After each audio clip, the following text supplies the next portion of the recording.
नमस्कार, आपका स्वागत है आपके अपने YouTube channel A K study point में। आपको इस चैनल पर क्लास 10th मैथ्स फिजिक्स की क्लास बिल्कुल क्रम वाइज प्रोवाइड की जाएगी। यदि आपको हमारी वीडियो पसंद आए तो वीडियो को लाइक शेयर और चैनल को सब्सक्राइब करके हमें सपोर्ट कीजिए, जिससे कि हमें मोटिवेशन मिले। तो आज हम स्टार्ट करने जा रहे हैं फिजिक्स, जिसमें हम पहला चैप्टर या पहला पार्ट देखेंगे, जो कि है हमारा समतल पृष्ठों पर प्रकाश का परावर्तन। तो इसको हम बिल्कुल बहुत ही आसानी से और विथ प्रैक्टिकल के साथ समझेंगे, जिसमें पहले हम ये समझते हैं कि ये जो पाठ का नाम है समतल पृष्ठों पर प्रकाश का परावर्तन, पहले इसको समझ लेते हैं, फिर हम आगे बात करते हैं। तो सबसे पहले हम समझते हैं कि समतल पृष्ठ क्या होता है, क्योंकि आप अगर यहाँ से क्लियर कर लिए तो आगे आप बहुत अच्छी तरह से समझ सकते हैं। तो पहले हम समझेंगे कि समतल पृष्ठ क्या होता है। एक समतल पृष्ठ होता है, एक खुदरा पृष्ठ होता है। खुदरा का मतलब क्या होता है, जो मतलब खुदरा रहे, मतलब जो खड़बड़ा रहे, और जो समतल का होता है जो बिल्कुल क्या रहे, चिकना रहे, प्लेन रहे। जैसे ये व्हाइट बोर्ड है, तो ये व्हाइट बोर्ड क्या कहलाएगा, समतल पृष्ठ कहलाएगा। तो समतल पृष्ठ तो हमें समझ में आ गया। अब हम समझते हैं प्रकाश। यहाँ पे डिस्कस कर लेंगे, बाकी आगे आपको भी देखने को मिलेगा कि प्रकाश किसको बोलते हैं, परावर्तन किसको बोलते हैं। और अब हम आगे समझते हैं प्रकाश क्या है। ये प्रकाश हम पड़ोसी की बात नहीं कर रहे हैं कि अंकल जी का नाम प्रकाश है, वो अपने घर से निकलते हैं, उनकी बात नहीं कर रहे हैं। यहाँ पे हम बात करेंगे किसके, प्रकाश मतलब लाइट की बात करेंगे। प्रकाश क्या है, जैसे अभी हम यहाँ पे खड़े हैं, अंधेरा नहीं है, प्रकाश है, उजाला है, तो आप हमें देख पा रहे हो। किस लिए देख पा रहे हो, क्या आवश्यकता है देखने के लिए? आवश्यकता तो सबसे पहले आँख है, लेकिन और उसके बाद क्या आवश्यकता है कि आप हमें देख सको। प्रकाश रहेगा तभी देख ना पाओगे। यदि अंधेरा होता तो क्या हमें देख पाते, नहीं देख पाते। तो आइए इसको हम एक एग्जाम्पल से समझते हैं कि प्रकाश क्या होता है। तो हम देखेंगे कि हमारे हाथ में ये एक बॉक्स है, यहाँ पे हमने एक होल कर रखा है, और इसके ऊपर से भी हमने एक होल कर रखा है, और इस बॉक्स के अंदर हमने एक वस्तु रखी है, जो कि आपको कमेंट बॉक्स में कमेंट करके बताना है कि इसके अंदर किस कलर का वस्तु है और उस पर क्या लिखा हुआ है। तो आइए हम देखते हैं। तो जैसे देखेंगे कि अभी यहाँ पे क्या है, लाइट या इसमें प्रकाश नहीं जा रहा है, तो हमें वो वस्तु नहीं दिखाई दे रही।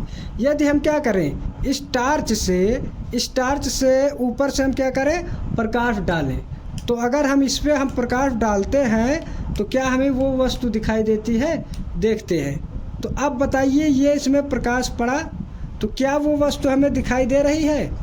तो अगर हाँ है तो कमेंट बॉक्स में ज़रूर लिखना कि हाँ वो वस्तु हमें दिखाई दी, और किस कलर का है और उसमें क्या लिखा हुआ है। तो हम देखेंगे कि अगर हम जैसे ये प्रकाश हटा लिए, बिल्कुल अंदर अंधेरा हो गया, तो क्या वो वस्तु हमें दिखाई दे रही, नहीं दिखाई दे रही। जैसे हम फिर प्रकाश यहाँ पे करें तो हमें वो वस्तु दिखाई देने लगी। मतलब सिंपल सा फंडा है कि जब प्रकाश रहेगा या प्रकाश की उपस्थिति में हमें वस्तुएं दिखाई देंगी, उससे ही हम क्या बोलेंगे, प्रकाश बोलेंगे। इतना आई होप आपको समझ में आ गया होगा कि प्रकाश किसको बोलेंगे। प्रकाश ऊर्जा का वह रूप है जिसकी उपस्थिति में हमें वस्तुएं क्या होती हैं, दिखाई देती हैं, जो कि हमें प्रैक्टिकल के माध्यम से भी समझ चुके हैं। अब हम आते हैं आगे, जो ये परावर्तन शब्द है इसको समझते हैं कि भैया परावर्तन क्या होता है। जैसे हम एक गेंद ले लें और दीवार में यहाँ से फेंक के मारें, जाएगा, टकराएगी, टकराने के बाद फिर हमारे पास आ जाएगी, हम कैच कर लेंगे।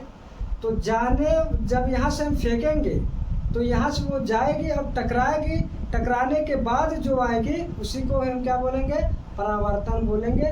तो आइए इसको एक हम लेजर के माध्यम से, लाइट के माध्यम से समझते हैं। हमारे पास ये एक दर्पण है, एक लेजर है, हमें यहाँ पे थोड़ी धूप बत्ती की ज़रूरत पड़ेगी, क्योंकि वैसे आपको इसकी लाइट दिखाई नहीं देगी। तो आइए हम देखते हैं। तो हमारे पास ये धूप बत्ती भी अवेलेबल हो गई, जिसमें हम ये देखेंगे कि अब हम मानते हैं कि ये जो लेज़र है, इस लेज़र से जो लाइट निकलेगी वो क्या होगी, आपतित होगी और इस दर्पण पर पड़ेगी। दर्पण पर पड़ने के बाद पुनः उसी माध्यम में क्या हो जाएगी, वापस लौट जाएगी। यही घटना ही क्या कहलाएगा, परावर्तन कहलाएगा। आइए देखते हैं। अब हम यहाँ पे देख रहे हैं कि ये जो लेज़र से लाइट जा रही है, थोड़ा एडजस्ट कीजिएगा क्योंकि यहाँ पे क्या है, थोड़ा समस्या आ रही है। देखो, जो लेज़र से लाइट जा रही है उसको हम क्या बोलेंगे, आपतित किरण, और ये टकराने के बाद जो वापस उसी माध्यम में लौट जा रही है इसको हम क्या बोलेंगे, परावर्तित किरण बोलेंगे। और यहाँ से एक चीज़ हम और क्लियर कर लेते हैं, आपतन कोण I, परावर्तन कोण R सदैव क्या होते हैं, बराबर होते हैं, जो कि अभी हम आगे डिस्कस करेंगे। यहाँ पे केवल ये समझा रहा है कि जो लेज़र से लाइट जा रही है उसको आपतित किरण, और जो टकरा कर वापस जा रही है उसे परावर्तित किरण बोलेंगे। और यही घटना ही क्या कहलाएगी, प्रकाश का परावर्तन कहलाएगी। आई होप आपको परावर्तन समझ में आ गया होगा। या फिर परिभाषा लिखना चाहते हैं तो ऐसे लिख सकते हैं, जब प्रकाश की किरण किसी चिकने व पॉलिशदार सतह से टकराती है, टकराने के बाद पुनः उसी माध्यम में वापस लौट जाती है, तो इस घटना को प्रकाश का परावर्तन कहते हैं। आई होप आपको परावर्तन समझ में आ गया होगा, ये प्रैक्टिकल के माध्यम से भी। तो अब हम आगे चलते हैं अपने हेडिंग की तरफ, देखते हैं कि हेडिंग में क्या हमें करना है और क्या हमें पढ़ना है। बस इसमें थोड़ा सा देखेंगे, ये तीनों शब्द का मतलब आई होप समझ में आ गया होगा कि समतल किसको बोलेंगे, प्रकाश किसको बोलेंगे, परावर्तन किसको बोलेंगे। इतना समझ में आया। अब हम हेडिंग लगाएंगे प्रकाश, जो कि प्रकाश के बारे में हम बात कर चुके हैं। प्रकाश ऊर्जा का वह रूप है जिसकी उपस्थिति में या जिसकी सहायता से हमें वस्तुएं दिखाई देती हैं। जैसे अभी अंधेरा रहे एक रूम में, वहाँ पे कोई वस्तु रखी गई है, मान लो कोई बोतल रखा गया हुआ है, तो आप टार्च लिए, टार्च लेने के बाद क्या करते हो, ढूंढने जाते हो।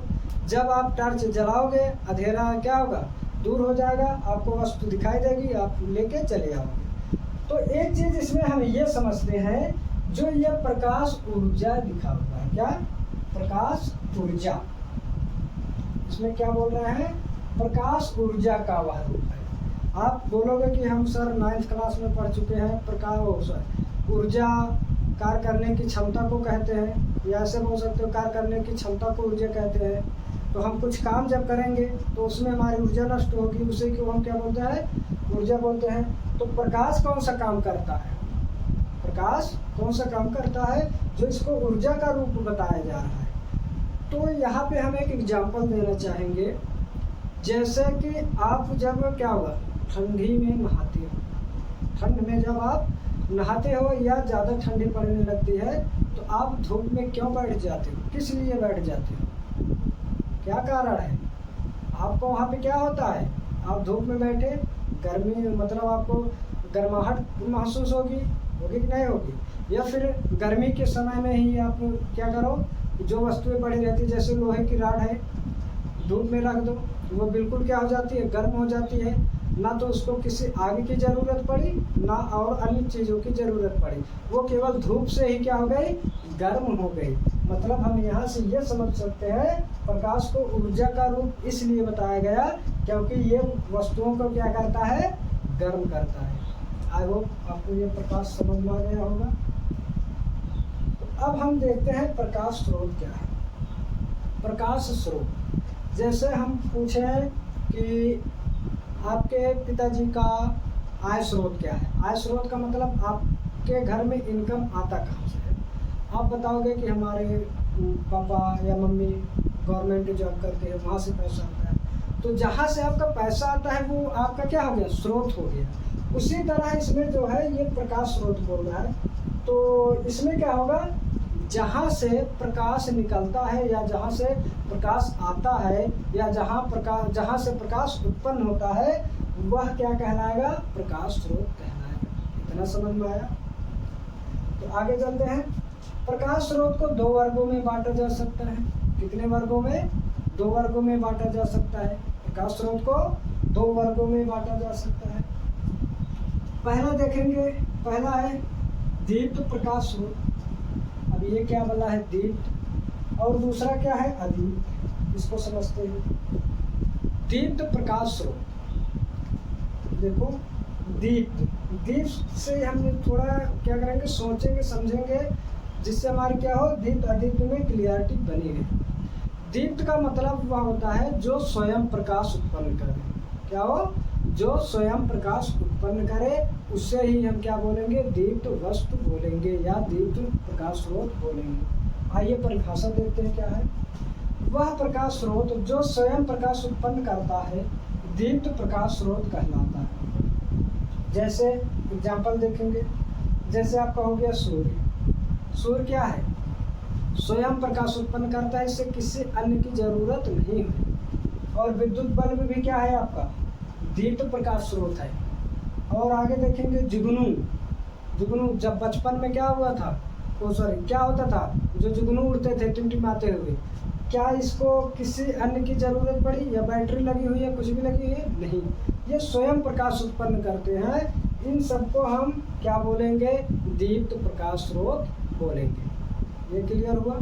अब आगे चलते हैं। अदीप्त प्रकाश स्रोत। अदीप्त, दीप्त में क्या था? जो स्वयं उत्पन्न करे। अब अदीप्त में क्या होगा?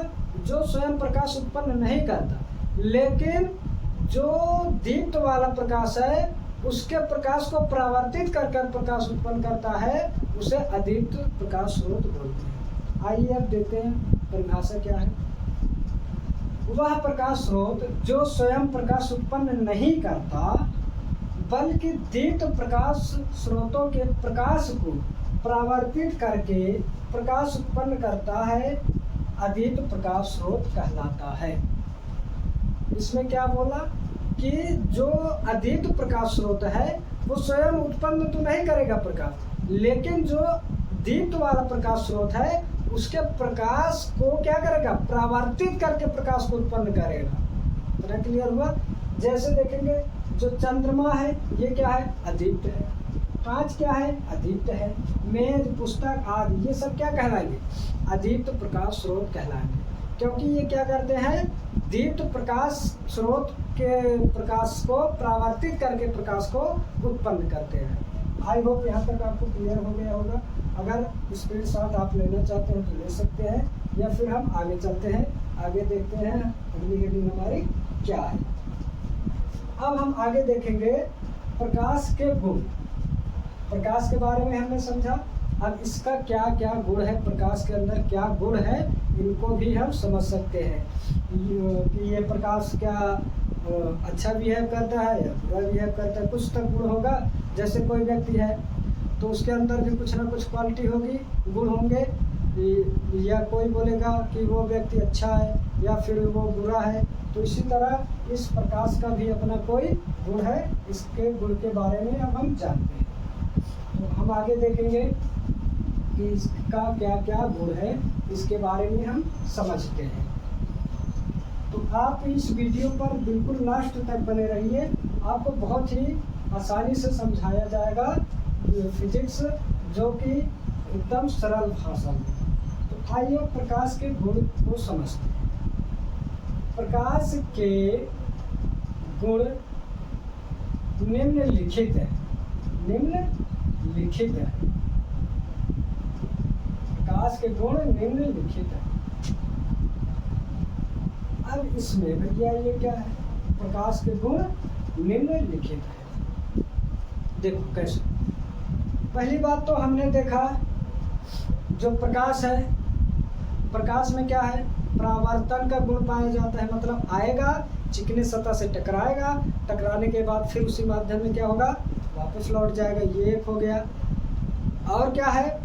प्रकाश को चलने के लिए किसी माध्यम की आवश्यकता नहीं होती है। और आपके लिए केवल एक क्वेश्चन है, जिस तरह प्रकाश को चलने के लिए किसी माध्यम की आवश्यकता नहीं है, ध्वनि को चलने के लिए माध्यम की आवश्यकता है कि नहीं है?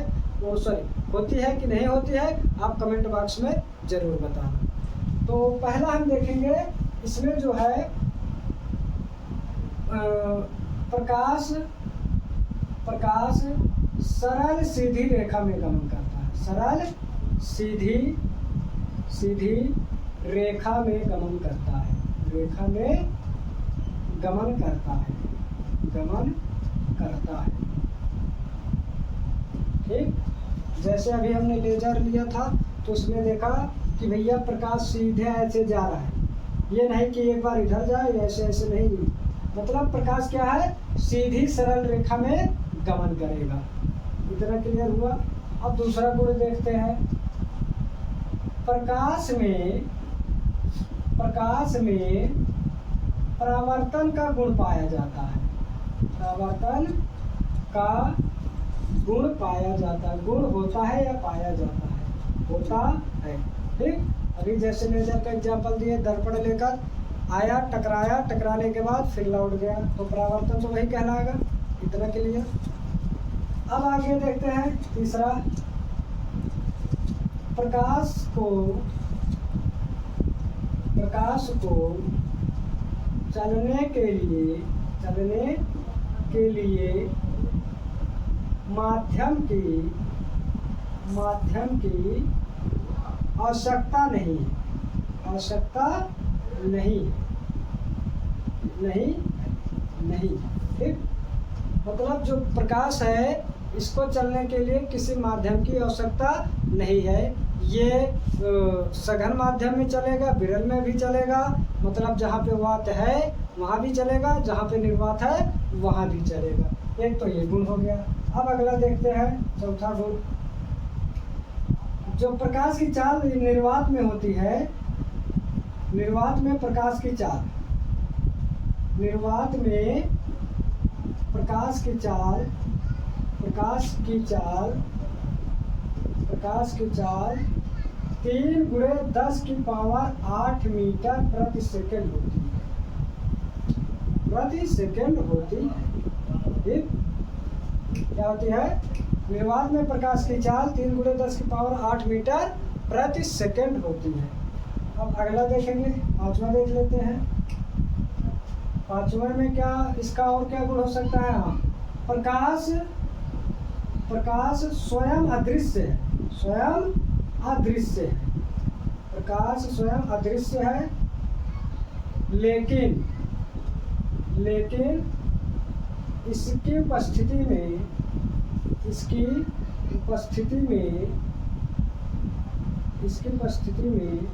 हमें वस्तुएं दिखाई देती हैं।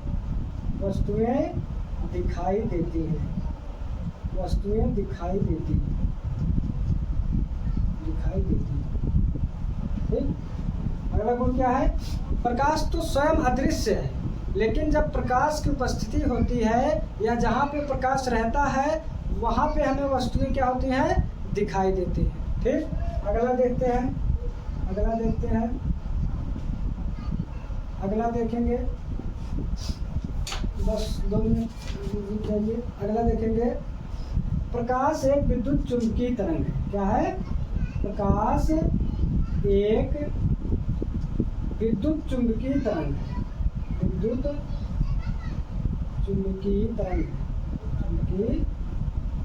है।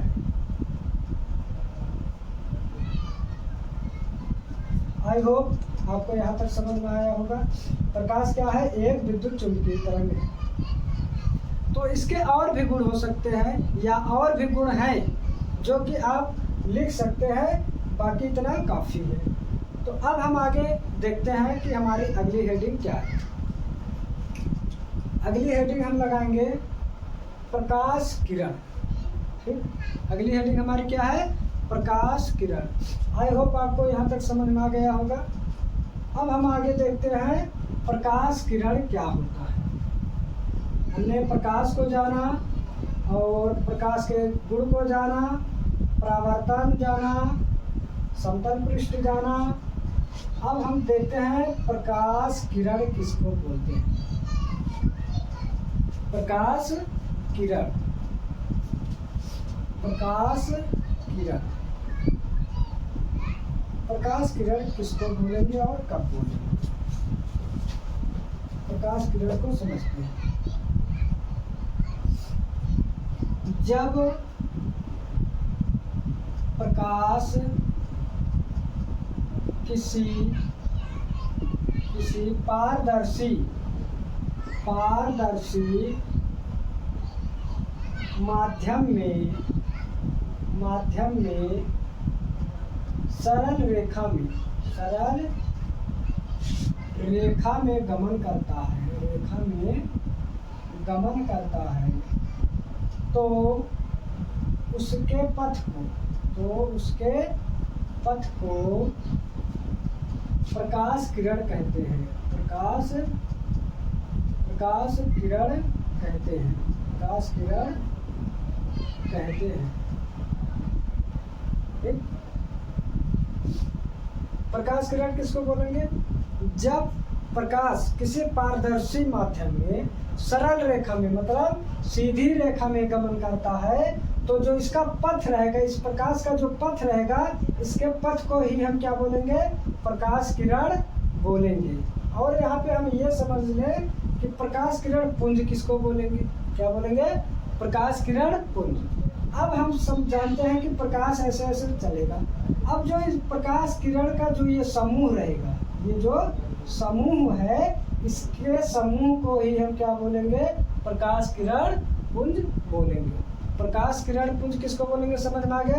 प्रकाश की किरणों के समूह को ही हम क्या बोलेंगे? प्रकाश किरण पुंज बोलेंगे। अब आइए देखते हैं प्रकाश किरण पुंज कितने प्रकार के होते हैं। प्रकाश किरण पुंज कितने प्रकार के होते हैं? तो हम लिखेंगे कि भैया प्रकाश किरण पुंज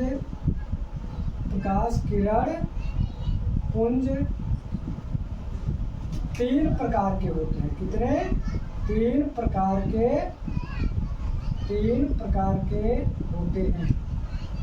होते हैं। तो यहाँ से देखेंगे प्रकाश किरण पुंज 3 प्रकार के होते हैं। अब पहला देखते हैं। पहला क्या है? अभिसारी। क्या है? अभिसारी।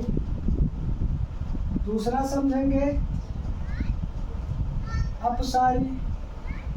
दूसरा अपसारी। तीसरा समांतर। ठीक, इसको लिखना अभिसारी प्रकाश किरण पुंज, ये अपसारी प्रकाश किरण पुंज, ये समांतर प्रकाश किरण पुंज। ये हमारा पहला है, ये दूसरा है, ये तीसरा है। अब आइए पहले अभिसारी को समझते हैं। अभिसारी को समझेंगे। अभिसारी क्या है? देखो इसके नाम से ये अभि, मतलब एक जगह क्या हो रही है? अभि हो रही है। एक ही जगह पे क्या हो रही है? अभि हो रही है। तो ऐसे अगर इसकी परिभाषा लिखना चाहें तो कैसे लिखेंगे? जब प्रकाश की समस्त किरणें किसी एक बिंदु पर आकर मिलती हैं तो उन प्रकाश किरणों के पुंज, प्रकाश किरणों के समूह को प्रकाश किरण पुंज बोलते हैं या अभिसारी प्रकाश किरण पुंज बोलते हैं। तो आइए इसको चित्र के माध्यम से समझते हैं। जैसे ये एक बिंदु है, इस पर ये प्रकाश किरण आई और ये एक आई, एक ये और आ गई, एक ये और आ गई। इसी तरह के कई सारे प्रकाश की किरणें क्या होंगे? एक बिंदु पर आकर मिलेंगे। ये क्या होंगे? एक बिंदु पर आकर मिलेंगे। तो इसकी परिभाषा हम कैसे लिखेंगे? जब प्रकाश की समस्त किरणें किसी एक बिंदु पर आकर मिलती है तो उन प्रकाश किरणों के समूह को अभिसारी प्रकाश किरण पुंज कहते हैं। क्लियर हुआ? तो अब आइए दूसरा नंबर देखते हैं। ये अपसारी क्या है? अपसारी को समझेंगे। अपसारी को हम समझते हैं। यहाँ पे क्या बोल रहा है कि भैया अपसारी, क्या बोल रहा है? अपसारी। यहाँ से हम ये समझ सकते हैं कि जब प्रकाश की किरणें किसी एक बिंदु से सभी दिशाओं में फैल जाती हैं तो उन प्रकाश किरणों के समूह को अपसारी प्रकाश किरण पुंज कहते हैं। यहाँ से हम देख रहे हैं ये एक बिंदु है, यहाँ से सभी प्रकाश किरणें फैल रही हैं, तो यहाँ से क्लियर हो गया। अब हम आज समझते हैं तीसरा नंबर, समांतर प्रकाश किरण पुंज। समांतर में क्या, देखो ये समांतर, समान अंतर, तो इससे हमें ये पता चल गया कि भैया ये समान अंतर में चलेंगी, ये एक दूसरे को काटेंगी नहीं। अब इसको हम कैसे परिभाषा लिखेंगे, परिभाषा इसकी कैसे लिखेंगे, जब प्रकाश की समस्त किरणें, जब प्रकाश की समस्त किरणें एक दूसरे को कहीं पे नहीं काटती हैं, तो उन प्रकाश की किरणों के समूह को समांतर प्रकाश किरण पुंज कहते हैं। आई होप यहाँ तक क्लियर हो गया होगा। प्रकाश किरण पुंज 3 प्रकार के होते हैं, अभिसारी, अपसारी, समांतर। ये आप यहाँ से याद रखना, क्योंकि आपको न्यूमेरिकल में क्वेश्चन वो देगा कि अपसारी प्रकाश या अपसारी लेंस या अपसारी दर्पण, तो वहाँ से आपको ये समझना पड़ेगा। ठीक, तो आइए अब अगली हेडिंग देखते हैं क्या है। अगली हेडिंग लगाएंगे, अगली हेडिंग लगाएंगे, अगली हेडिंग जो है हमारा है प्रकाश का परावर्तन। प्रकाश का परावर्तन, जो कि हम समझ चुके हैं, फिर भी हम इसको समझेंगे क्योंकि हमें अच्छे से पढ़ना है। प्रकाश का परावर्तन, प्रकाश का परावर्तन, प्रकाश का परावर्तन, ये हमारी हेडिंग है। तो हम यहाँ पे पढ़ चुके हैं परावर्तन किसको बोलते हैं। अब इसके साथ में जुड़ गया है प्रकाश का परावर्तन।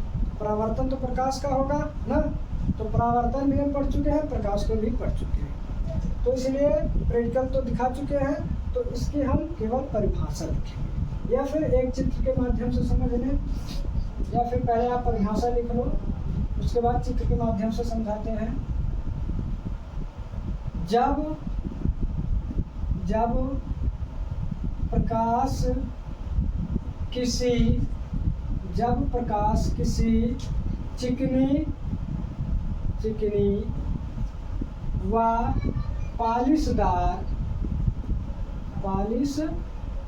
पालिशदार सतह से टकराता है तो टकराने के बाद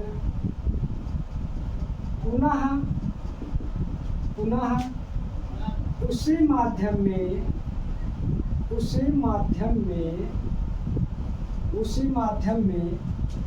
वापस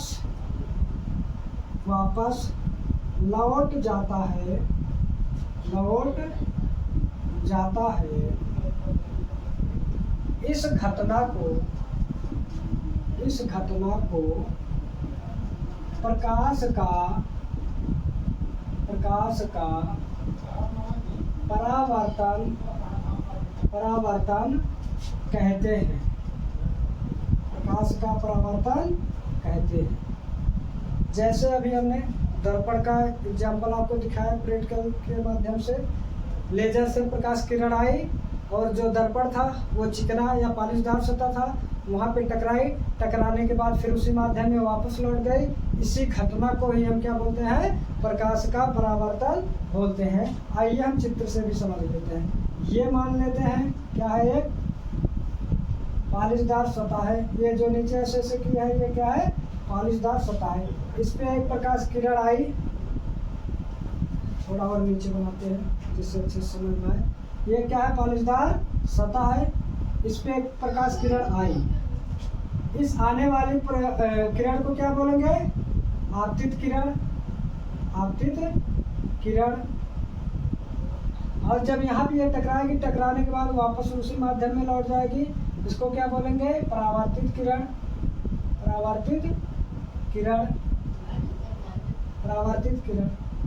और इस पर हम एक अभिलंब डाल देते हैं, क्या, अभिलंब। ठीक, अब यहाँ पे देखेंगे ये जो आ रही है इसको बोलेंगे आपतित किरण। आने के बाद ये टकराएगी, टकराने के बाद पुनः उसी माध्यम में वापस लौट जाएगी, इसको हम बोलेंगे परावर्तित किरण। इतना समझ में आया। अब आगे देखते हैं कि परावर्तन के कितने नियम होते हैं। ठीक, इस चित्र को ऐसे ही रहने दो। परावर्तन के हेडिंग लगाएंगे, परावर्तन के कितने नियम हैं, कितने नियम हैं। इसमें लिखेंगे परावर्तन के 2 नियम हैं। कितने नियम हैं? 2 नियम हैं। परावर्तन के 2 नियम हैं। ठीक, परावर्तन के कितने नियम? 2 नियम। पहला देखेंगे, पहला आपतित किरण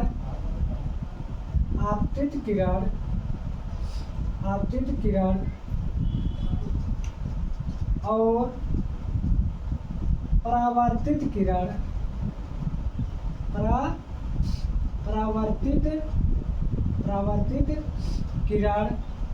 परावर्तित किरण तथा डाला गया अभिलंब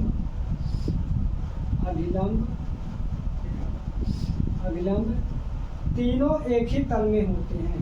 तीनों एक ही तल में होते हैं।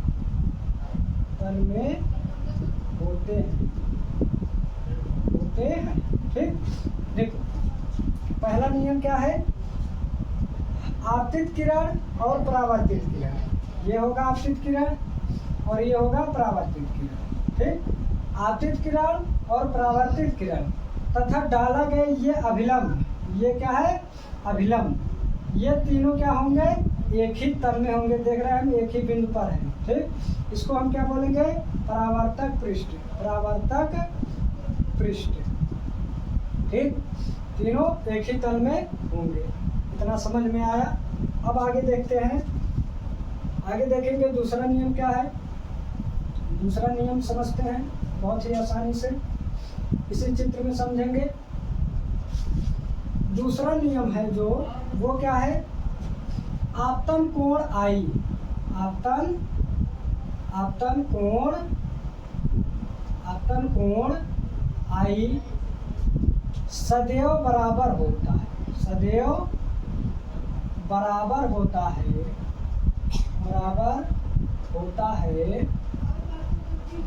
परावर्तन कोण आर के।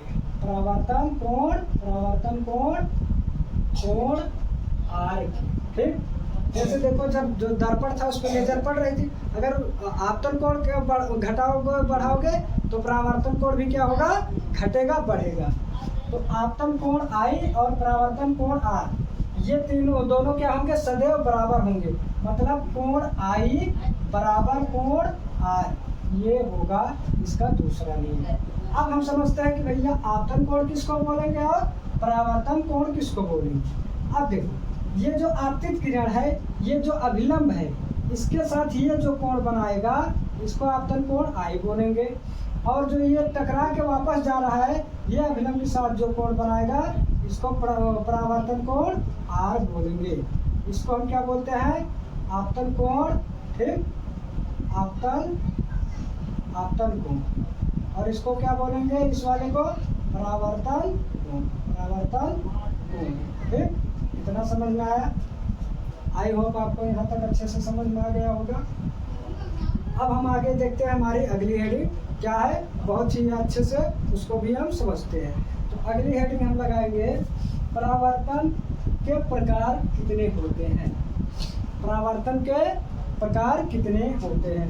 आई होप यहाँ तक आपको अच्छे से समझ में आया होगा। ये चीज़ जरूर याद रखना कि आपतन कोण आई और परावर्तन कोण आर सदैव क्या होते हैं?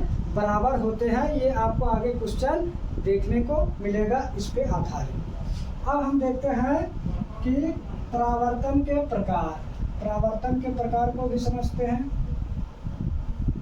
परावर्तन के प्रकार कितने होते हैं। अब जैसे परावर्तन हो रहा है तो इसका कुछ प्रकार भी होगा। जैसे परावर्तन जब हुआ उसका कुछ नियम है कि कितने नियम थे? 2 नियम थे। अब परावर्तन के प्रकार को भी समझेंगे, तो इसको भी हटाते हैं। परावर्तन के प्रकार हेडिंग लगाएंगे, परावर्तन के प्रकार। इसमें हम लिखेंगे परावर्तन के दो प्रकार हैं। कितने? परावर्तन के दो प्रकार हैं। ठीक, पहला देखेंगे, पहला जो है नियमित परावर्तन। नियमित परावर्तन। नियमित परावर्तन, अब इस शब्द से भी हमें पता चल जाना चाहिए कि क्या बोल रहा है। नियमित मतलब जो क्या हो, नियम से परावर्तन हो, उसे ही हम क्या बोलेंगे, नियमित परावर्तन बोलेंगे। इसको ऐसे ही थोड़ा समझ लेते हैं चित्र के माध्यम से।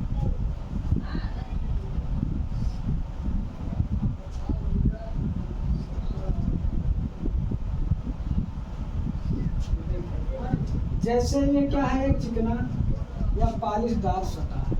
क्या है? चिकना या पॉलिशदार सतह है। तो नियमित में क्या होगा, जो नियम से, अगर प्रकाश की किरण ऐसे आई और टकराने के बाद ऐसे वापस चलेगी। ठीक, इसको समझेंगे। ये अगर समांतर आ रही है तो समांतर ही क्या हो जा रही है, परावर्तन भी हो जा रहा है इसका। अगर क्या हो, तो ये अगर समांतर आ रही है, ये परावर्तन भी समांतर हो रहा है।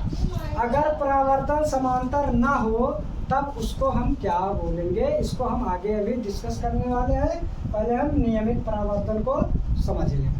देखो, नियमित परावर्तन में क्या है, इसको हम कैसे परिभाषा लिख सकते हैं। जब प्रकाश की किरण किसी चिकनी या पॉलिशदार सतह से समांतर आने वाली प्रकाश किरणें परावर्तन के पश्चात समांतर ही परावर्तन होती है, तो उसे हम क्या बोलेंगे, नियमित परावर्तन बोलेंगे। इतना समझ में आया।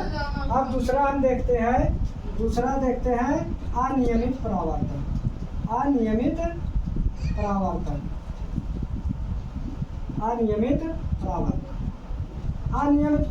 भैया क्या है? अनियमित परावर्तन क्या होता है, जब प्रकाश का परावर्तन किसी खुदरे पृष्ठ से हो, तो उससे ही हम क्या बोलेंगे, अनियमित परावर्तन बोलेंगे। आइए इसको चित्र के माध्यम से समझते हैं। मानते हैं ये क्या है, ये खुदरा पृष्ठ है। ठीक, इसके नीचे क्या किया हुआ है, पॉलिश किया हुआ। समझ में आया? ये क्या है, ये खुदरा पृष्ठ है और इसके ये नीचे क्या किया हुआ है, पॉलिश किया हुआ है। मानते हैं इस पर क्या प्रकाश की किरणें कैसे आएंगी, अनंत से चलने वाली प्रकाश की किरणें एक दूसरे के समांतर ही आएंगी। तो ये आई और यहाँ पे टकराने के बाद मानते हैं ये इसका परावर्तन ऐसे हो गया। फिर एक समांतर आए, टकराने के बाद पता लगा फिर इसका परावर्तन ऐसे हो गया। मतलब जो इसका नियम है वो नियम के विरुद्ध अगर हो रहा है इसका परावर्तन, तो क्या कहलाएगा, अनियमित परावर्तन कहलाएगा। इतना भैया सब कुछ समझ में आया? इतना समझ में आया?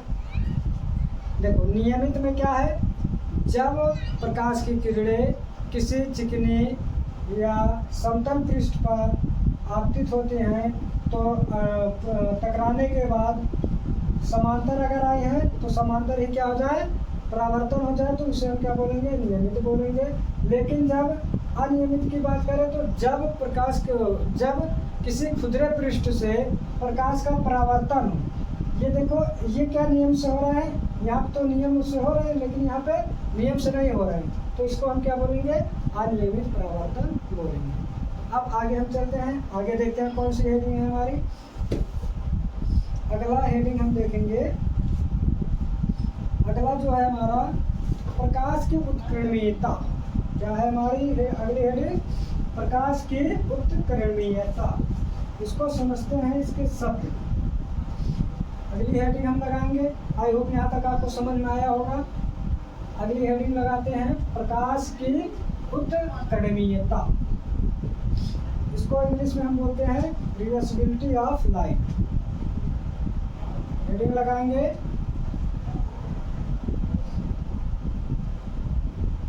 प्रकाश की उत्कीर्णीयता।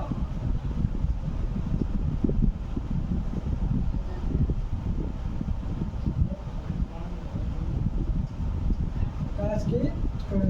परिभाषिकता, रिवर्सिबिलिटी ऑफ लाइट, इसको समझते हैं। पहले इसकी परिभाषा देखो। यदि हम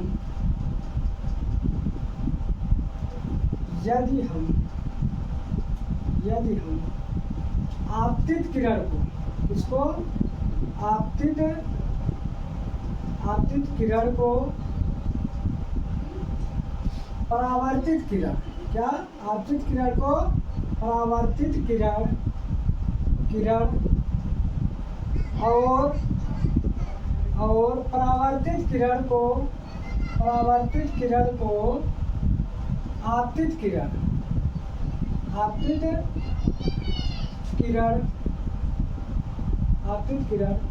मान ले तो इस घटना को प्रकाश की उत्क्रमणीयता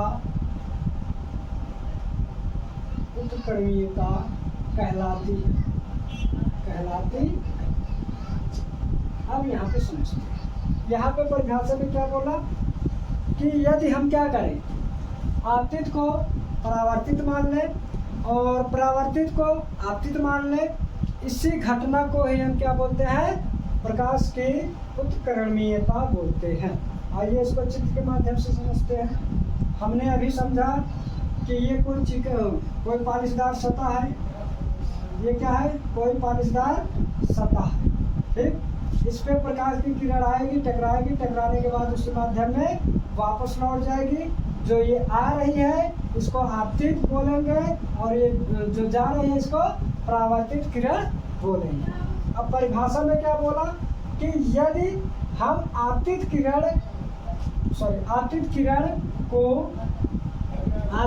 को परावर्तित किरण मान लें, इसको मानेंगे कैसे? अगर हम यहाँ पे क्या करें, यहाँ पे एक दर्पण लगा दें, क्या लगा दें, दर्पण लगा दें, तो ये क्या बन जाएगा, जो परावर्तित है ये आपतित बन जाएगा और जो आपतित है ये परावर्तित बन जाएगा और ये पुनः उसी मार्ग में ऐसे क्या हो जाएगी, वापस लौट जाएगी। इसी घटना को ही हम क्या बोलेंगे, प्रकाश की उत्क्रमणीयता बोलेंगे, जिसको इंग्लिश में बोलते हैं reversibility of light. I hope आपको यहाँ तक समझ में आया होगा। अब आगे हम देखते हैं हमारी आगे हेडिंग क्या है। तो आगे देखेंगे, आगे हम समझते हैं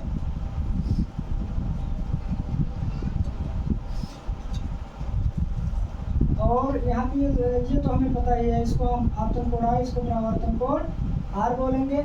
जब ये वैसे जाएगा, देखो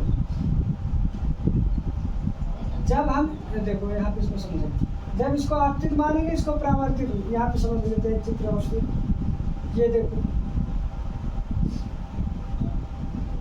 जब इसको हम आपतित मानेंगे तो ये आपतन कोण I होगा, ये परावर्तन कोण R होगा।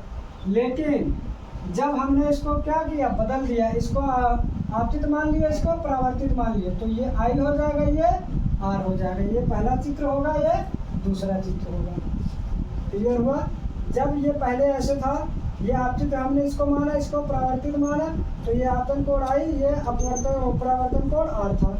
जब हमने इसको आपतित किरण मान लिया तो ये आपतन कोण I हो गया और ये परावर्तन कोण R हो गया।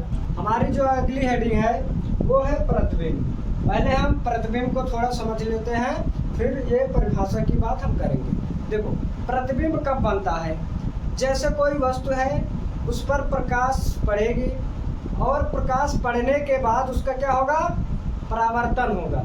परावर्तन होने के बाद जो परावर्तित किरणें हैं एक दूसरे को जिस बिंदु पर काटेंगी या मिलेंगे या फिर मिलती हुई प्रतीत होंगी, वहाँ पर या उस बिंदु पर उस वस्तु का प्रतिबिंब बनता है। ठीक, जैसे कि अभी हमें वस्तु क्यों दिखाई दे रही है, क्योंकि वस्तु पर क्या पड़ रहा है, प्रकाश पड़ रहा है, वहाँ से उसका परावर्तन हो रहा है। परावर्तन होने के बाद वो हमारे नेत्र में प्रवेश कर रहे हैं, जो कि कार्निया, जली द्रव, नेत्र लेंस, कचाप द्रव से होते हुए हमारे रेटिना पर पहुंचती है और रेटिना पर ही वो परावर्तित किरणें मिलती है, जिसके कारण हमें वस्तु दिखाई देती है और उसी रेटिना पर ही प्रतिबिंब बनता है। तो आइए अब हम परिभाषा की बात करते हैं। वस्तु से चलने वाली प्रकाश किरण परावर्तन या अपवर्तन, ये दो शब्द है। परावर्तन आप जान चुके हो, और ये जो अपवर्तन शब्द है इसको हम आगे डिस्कस करेंगे। परावर्तन या अपवर्तन के बाद जिस बिंदु पर मिलती है या मिलती हुई प्रतीत होती है, क्या मिलती हुई प्रतीत होती है, उस वस्तु का प्रतिबिंब उस बिंदु पर बनता है। इतना समझ में आया? जैसे किसी वस्तु पर प्रकाश की किरण पड़ेगी, वहां से उस प्रकाश का क्या होगा, परावर्तन होगा, और परावर्तन होने के बाद वो प्रकाश किरणें जहाँ पर एक दूसरे को मिले काटेंगी, या जहाँ पर मिलेंगी, या जहाँ पर मिलते हुए प्रतीत होंगी, वहीं पर उस वस्तु का प्रतिबिंब बनेगा। अब आइए देखते हैं प्रतिबिंब कितने प्रकार के होते हैं। प्रतिबिंब दो प्रकार से बनते हैं। पहला जो है वो है वास्तविक। क्या है? वास्तविक। वास्तविक प्रतिबिंब क्या है, इसको समझते हैं। वास्तविक प्रतिबिंब, वास्तविक प्रतिबिंब इसको समझते हैं। इसकी परिभाषा कैसे लिखें? जब वस्तु से, क्या लिखेंगे, जब वस्तु से प्रकाश का परावर्तन होता है तो परावर्तित किरणें वास्तव में जिस बिंदु पर मिलती हैं उस वस्तु का प्रतिबिंब वास्तविक मिलता है, वास्तविक बनता है। इसमें क्या लिखेंगे? वस्तु से परावर्तन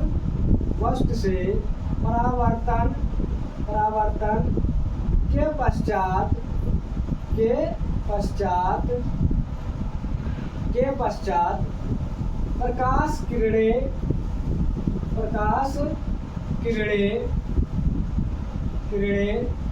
जिस बिंदु पर वास्तव में मिलती है, इसमें वास्तव में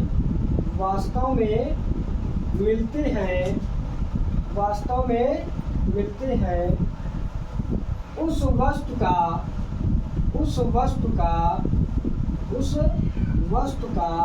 वास्तविक प्रतिबिंब बनता है। वास्तविक प्रतिबिंब बनता है। वास्तविक प्रतिबिंब बनता है। वास्तविक प्रतिबिंब क्या है?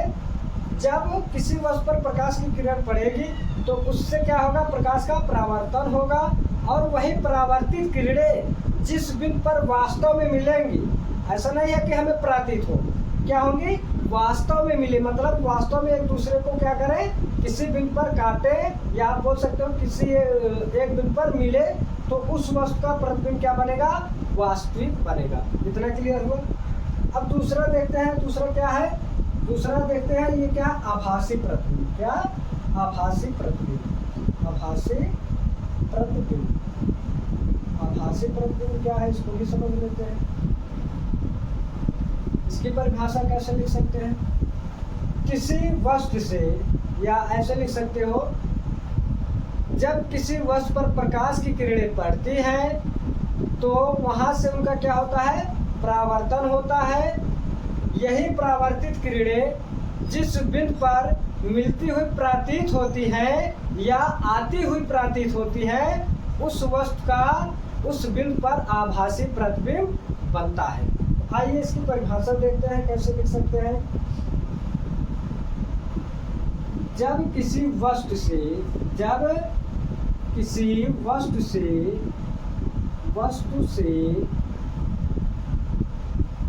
प्रकाश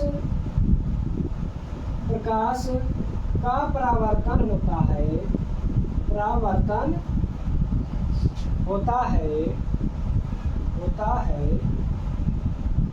तो ये परावर्तित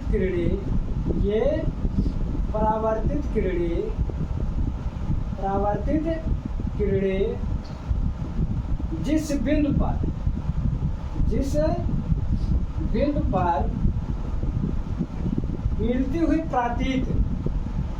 मिलती हुई प्रतीत होती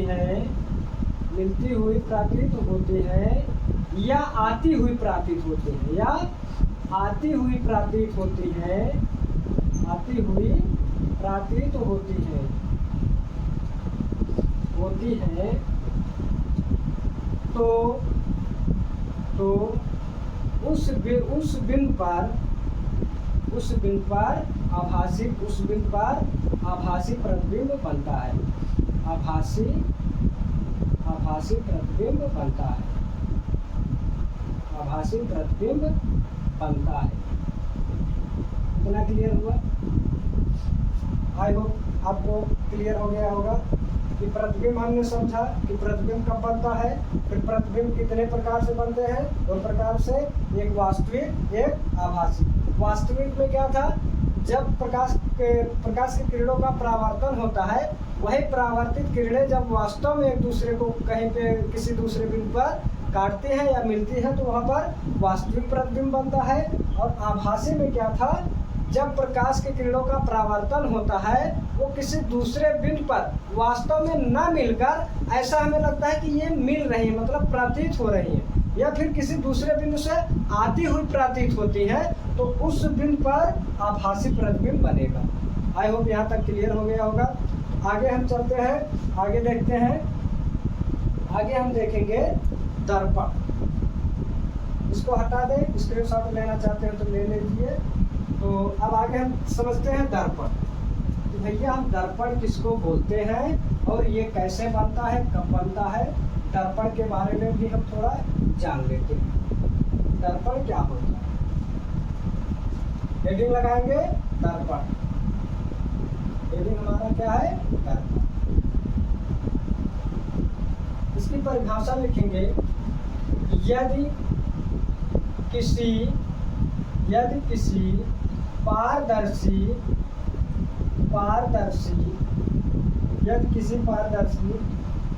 माध्यम तल के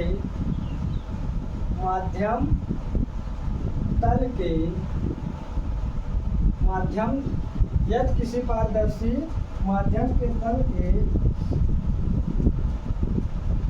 माध्यम के तल के एक पृष्ठ पर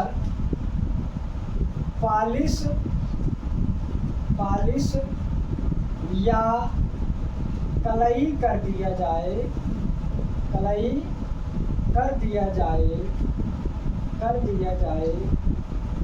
तो प्राप्त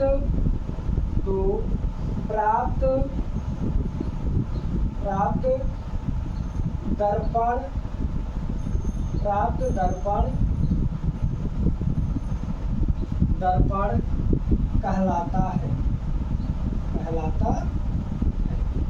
इसको थोड़ा समझते हैं। हमारे हाथ में ये दर्पण है, ठीक। देखो, अगर इसके पीछे ये जो कलई की हुई है या जो पॉलिश किया हुआ है, इसको हम क्या करें, हटा दें, ऐसे स्क्रैच कर दें और इसको हटा दें, ये क्या हो जाएगा, बिल्कुल पारदर्शी हो जाएगा, ठीक। यहीं पर भाषा में लिखे हैं किसी चिकनी पारदर्शी, यहाँ पे क्या होना चाहिए, चिकनी, ठीक। यदि किसी चिकनी पारदर्शी माध्यम तल के, अगर इसका जैसे इसमें अपना फेस हम देख रहे हैं तो ये हमें दिखाई दे रहा है। अगर हम यही क्या करें, जो ये पॉलिश किया हुआ है इसको हटा दें तो ये बिल्कुल पारदर्शी हो जाएगा। तो यही वो परिभाषा में दिखाया गया है कि किसी चिकनी पारदर्शी माध्यम तल के एक पृष्ठ पर क्या कर दें, पॉलिश या कलई कर दें, तो जो हमें वो प्राप्त होगा वही क्या कहलाएगा, दर्पण कहलाएगा। इतना समझ में आया? तो आई होप आप समझ गए होंगे कि दर्पण किसको बोलते हैं। जैसे घर में जो शीशा यूज करते हैं कंघी करने के लिए, आप उसके पीछे देखो ये पॉलिश किया रहता है, ठीक। अगर यही पॉलिश हटा दें तो ये क्या होगा, दर्पण नहीं कहलाएगा। अगर कोई ऐसे पारदर्शी है उस पर एक पॉलिश कर दें तो वही क्या कहलाने लगता है, दर्पण कहलाने लगता है। तो अब हम एक हेडिंग लगाएंगे, समतल दर्पण। क्या, समतल दर्पण।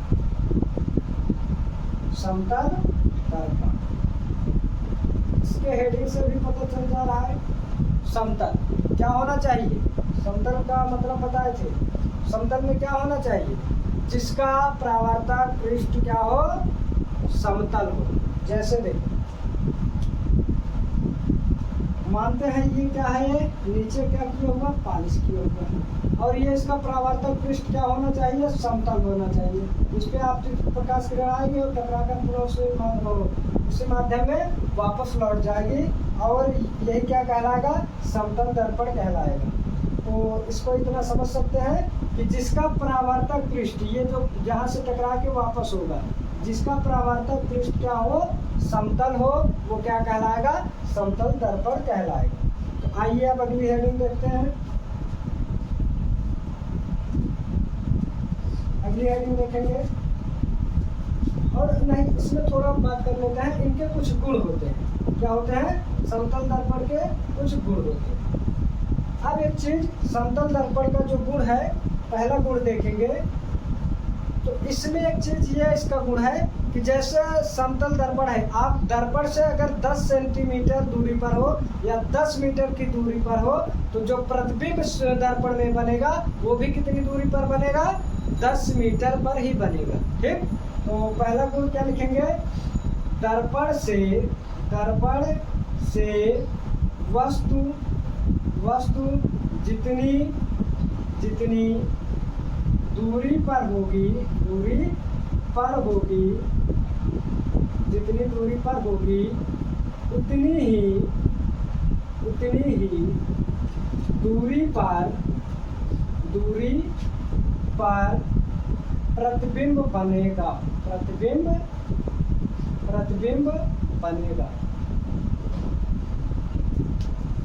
तो इसका गुण क्या है, समतल दर्पण का, हमने समतल दर्पण समझ लिया जिसका परावर्तक पृष्ठ क्या हो, समतल हो। और इसका गुण क्या है, दर्पण से वस्तु जितनी दूरी पर होगी उतनी ही दूरी पर इसका प्रतिबिंब बनेगा। जैसे समझते हैं, मानते हैं ये क्या है, एक समतल दर्पण है, इसके सामने मानते हैं यहाँ पे कोई एक वस्तु को रखा गया है जो कि इसकी दूरी कितनी है, 15 मीटर है। ठीक, कितनी है, यहाँ पे एक वस्तु ए भी रखी गई है जो कि इसकी दूरी यहाँ से यहाँ तक कितनी है, 15 मीटर है। अब जो दर्पण में प्रतिबिंब बनेगा वो भी इस दर्पण से ही कितनी दूरी पर, जो भी बनेगा वो कितना बनेगा, 15 मीटर की ही दूरी पर बनेगा। इसका ये गुण हो गया। ठीक, और आगे देखते हैं, आगे देखेंगे और दूसरा देखेंगे, ये जो प्रतिबिंब बनेगा वस्तु के आकार के बराबर बनेगा, वस्तु के आकार के बराबर बनेगा। मतलब यहाँ पे अगर वस्तु कोई जिसकी ऊंचाई कितनी है, मान लेते हैं 5 सेंटीमीटर है, तो जो यहाँ पे प्रतिबिंब बनेगा वो भी कितना बनेगा, 5 सेंटीमीटर ही बनेगा। कितना बनेगा, 5 सेंटीमीटर बनेगा। जैसे समतल दर्पण है, उसके सामने हम अगर इतना बड़ा मार्कर रख रहे हैं तो प्रतिबिंब भी क्या बनेगा, इतना ही बड़ा बनेगा। ठीक, और दर्पण से जितनी दूरी पर रहेगी वस्तु उतनी ही दूरी पीछे दर्पण में उसका क्या बनेगा, प्रतिबिंब बनेगा। अब हम तीसरा गुण इसका देखते हैं। तीसरा गुण देखेंगे, जो इसकी फोकस दूरी होती है, समतल दर्पण की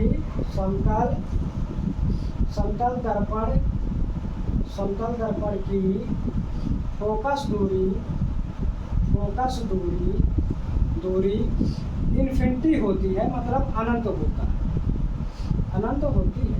ठीक, जो समतल दर्पण होता है इसकी फोकस दूरी अनंत होती है। समतल दर्पण के सामने जितनी दूरी पर वस्तु रहेगी उतनी ही दूरी पर उसका प्रतिबिंब बनेगा, और जितने आकार का वस्तु रहेगा उतने ही आकार का प्रतिबिंब भी बनेगा। आई होप आपको समतल दर्पण भी क्लियर हो गया होगा। तो आइए अब आगे चलते हैं। आगे हम हेडिंग लगाएंगे गोली दर्पण। आगे हेडिंग क्या लगाएंगे, गोली दर्पण। गोली मतलब गोला, दर्पण मतलब दर्पण। आइए देखते हैं। तो इसको हटा दें अब, तो हम समझेंगे आगे गोली दर्पण क्या होता है। गोली दर्पण में देखते हैं क्या है और उसको समझते हैं बहुत ही आसानी से। गोली दर्पण में हेडिंग लगाएंगे गोली दर्पण।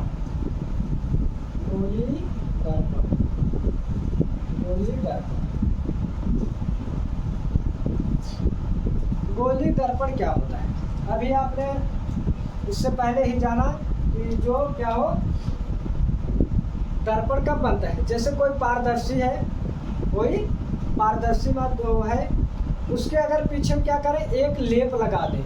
जैसे शीशा है, शीशे के पीछे हम क्या करें, लेप लगा दे, पॉलिश कर दे, कलई कर दे, तो वो क्या बन जाएगा, जो प्राप्त होगा वो क्या हो जाएगा, दर्पण हो जाएगा। इसी तरह गोली दर्पण है। गोली दर्पण किसको बोलेंगे, तो आइए देखते हैं। गोली दर्पण किसी कांच के खोखले गोले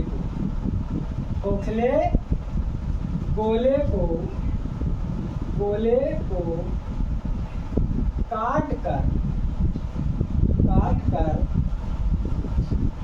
कर उसके एक पृष्ठ पर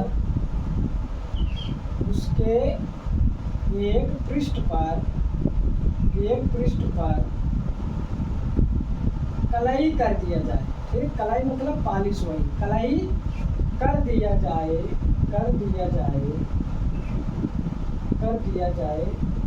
तो प्राप्त दर्पण गोली दर्पण कहलाता है।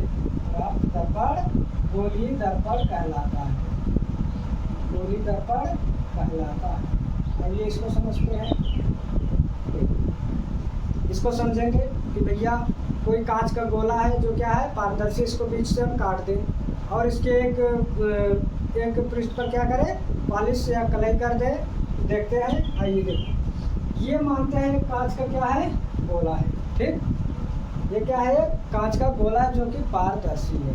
अगर इसको हम ऐसे बीच में से ऐसे काट दें तो दो भाग बन जाएगा। ठीक, तो इसको हम अलग अलग बना लेते हैं। तो अगर हम अलग बनाएंगे तो ये देखो, एक भाग ये हो जाएगा और दूसरा भाग ये हो जाएगा। ठीक, ये दो भाग बनेंगे और एक भाग ये हो गया, एक भाग ये हो गया। तो अब इसके हम क्या करते हैं, ये पृष्ठ पर है पॉलिश या कलई, ये मान लो ये पृष्ठ पर हमने क्या कर दिया, पॉलिश और पॉलिश कर दिया। ठीक, ये समझ में आया, पॉलिश कर दिया।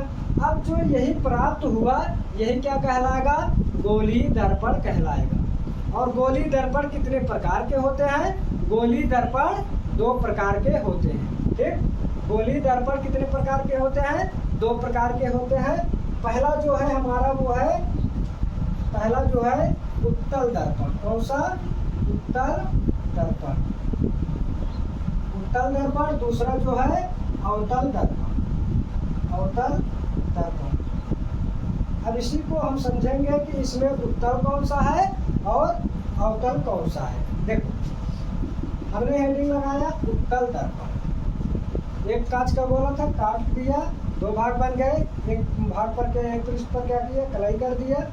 अब इसमें हम कैसे समझे कि उत्तल दर्पण कौन सा है, तो हम ये नोटिस करेंगे, ये पीछे तो पॉलिश किया हुआ है। ठीक, अब जो प्रकाश आएगा इसके इस वाले पृष्ठ पर, जो उभरा हुआ पृष्ठ है। ठीक, जो उभरा हुआ पृष्ठ है, इस पर प्रकाश आपतित होगा और ये टकराने के बाद ऐसे क्या हो जाएगा, परावर्तित हो जाएगा। तो यहाँ से हम ये परिभाषा उत्तल दर्पण की लिख सकते हैं, जिस दर्पण का परावर्तक पृष्ठ उभरा हुआ होता है उसे हम उत्तल दर्पण कहते हैं। बस यही सिंपल सी बात है। देखो, ये इसका परावर्तक पृष्ठ क्या है, उभरा हुआ है, या फिर उससे उत्तल, याद रख सकते हो, उससे उत्तल और उससे उभरा हुआ, इतना याद तो हो जाएगा। जिस दर्पण का परावर्तक पृष्ठ उभरा हुआ रहता है या होता है, उस दर्पण को हम उत्तल दर्पण कहते हैं। इतना समझ में आ गया। अब आइए आगे देखते हैं अवतल दर्पण की परिभाषा। अवतल दर्पण की परिभाषा क्या है, और ये क्या इसके बीच में ये क्या कहलाएगा, मुख्य अक्ष कहलाएगा। ठीक, अभी आगे डिस्कस करेंगे तो वहाँ पे ये सब क्लियर हो जाएगा। अब हम देखते हैं अवतल दर्पण क्या है। अवतल दर्पण की परिभाषा इसी तरह, जिस दर्पण का परावर्तक पृष्ठ दबा हुआ होता है। देखो, ये इसका परावर्तक पृष्ठ होगा, पीछे तो पॉलिश किया हुआ है, परावर्तक पृष्ठ तो यही होगा। मान लेते हैं प्रकाश किरण यहाँ से आई और ऐसे टकरा कर वापस चली गई, और ये क्या कहलाएगा, इसका मुख्य अक्ष। अभी इसके बारे में हम सब बात करेंगे, मुख्य अक्ष और इसके मुख्य अक्ष के समांतर, इसका क्या बोलते हैं, ध्रुव, फोकस, वक्रता, त्रिज्या, सब बात करेंगे। बस इसमें अभी हम ये जानेंगे। देखो अवतल दर्पण की परिभाषा क्या हो गई, जिस दर्पण का परावर्तक पृष्ठ दबा हुआ होता है उसे हम अवतल दर्पण कहते हैं। आई होप यहाँ तक क्लियर हो गया होगा। गोली दर्पण कैसे बनता है, किसी खोखले कांच को काट कर क्या करें, एक भाग पर पॉलिश कर दे तो उससे हमें दो दर्पण प्राप्त होंगे। पहला होगा उत्तल, दूसरा क्या होगा, अवतल। ये कौन सा है, अवतल दर्पण। अवतल, ये अवतल दर्पण कहलाएगा। ये क्या कहलाएगा, अवतल दर्पण कहलाएगा। आई होप यहाँ तक क्लियर हुआ। अब हम आगे देखते हैं, आगे हेडिंग लगाएंगे पार्श्व उत्क्रमण। मतलब पार्श्व उत्क्रमण तो हम समझते हैं कि पार्श्व उत्क्रमण है क्या, इसको भी हम थोड़ा समझते हैं, तो इसको हटा दें। तो अब हम हेडिंग लगाएंगे पार्श्व उत्क्रमण। पार्श्व उत्क्रमण को हम बहुत ही आसानी से समझेंगे, और आपके लिए लास्ट में क्वेश्चन भी रहेगा और आप कमेंट बॉक्स में जरूर उसका आंसर देना। पार्श्व उत्क्रमण, पार्श्व उत्क्रमण, इसकी परिभाषा आप सुनिए। देखो पार्श्व उत्क्रमण है क्या, जैसे हम दर्पण के सामने खड़े होते हैं, ठीक, तो हमारा प्रतिबिंब क्या होता है, दर्पण में बन जाता है। जैसे अभी कोई मान लो ये दर्पण है, ठीक, अगर इसके सामने हम खड़े हो तो हमारा क्या होता है, प्रतिबिंब दर्पण में दिखाई देता है। तो उसमें हम ये नोटिस कर रहे हैं कि जैसे अगर हम यहाँ पे खड़े हैं, हमारा जो दाहिना हाथ है प्रतिबिंब का बायां हाथ दिखाई देगा। समझ में आया, हमारा इस दाहिने, ये हमारा दाहिना हाथ प्रतिबिंब का बायां हाथ दिखाई देगा, और यही जो साइड चेंज हो जाती है, मतलब जो साइड बदल जाते हैं, यही घटना ही क्या कहलाएगा, पार्श्व उत्क्रमण कहलाएगा। आई होप पार्श्व उत्क्रमण आपको क्लियर हो गया होगा। ठीक, मतलब क्या परिभाषा लिख सकते हैं, जब हम दर्पण के सामने खड़े होते हैं तो हमारा दायां हाथ प्रतिबिंब का बायां हाथ दिखाई देता है, यही घटना ही पार्श्व उत्क्रमण कहलाती है। आई होप यहाँ तक क्लियर हो गया। अब आपके लिए छोटा छोटा सा क्वेश्चन है, आइए देखते हैं, और आप भी कोशिश कीजिए कि आपको समझ में आए, और आप हल करके कमेंट बॉक्स में ज़रूर कमेंट करें कि हमारी ये वीडियो कैसी लगी। तो आइए देखते हैं क्वेश्चन क्या है। क्वेश्चन देखेंगे हम, देखते हैं क्वेश्चन क्या है। क्वेश्चन में आपको दिया है दीप्त प्रकाश स्रोत कौन सा है, दीप्त प्रकाश स्रोत कौन सा है, क्या है आपका, दीप्त प्रकाश स्रोत, दीप्त प्रकाश स्रोत, दीप्त प्रकाश स्रोत। ऑप्शन आपका है कांच, कांच, दूसरा है आपका विद्युत बल्ब, दूसरा है आपका विद्युत बल्ब, विद्युत बल्ब, और तीसरा आपका है चंद्रमा, चंद्रमा, चौथा आपका है, इनमें से कोई नहीं, कोई नहीं, ठीक, कोई नहीं। आप इसका आंसर कमेंट करें। क्वेश्चन आपके लिए है दीप्त प्रकाश स्रोत क्या है, आपके 4 ऑप्शन, ठीक। अब इसमें अगला हम देखते हैं, अगला क्वेश्चन क्या है। अगला क्वेश्चन जो है अपसारी प्रकाश किरण पुंज, दूसरा क्वेश्चन देखेंगे अभिसारी है, सॉरी, अभिसारी, अभिसारी प्रकाश, प्रकाश किरण, किरण पुंज, अभिसारी प्रकाश किरण पुंज। आपका ये पहला चित्र जो है ये है, दूसरा है आपका, दूसरा है, इसमें आपको अभिसारी बताना है, तीसरा आपका है, तीसरा ये है,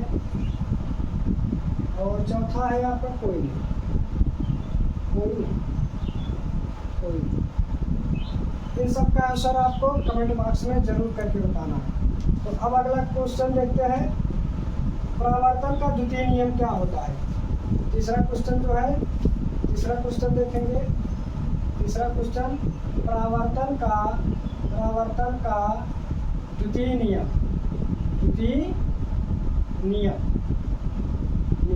क्या होता है?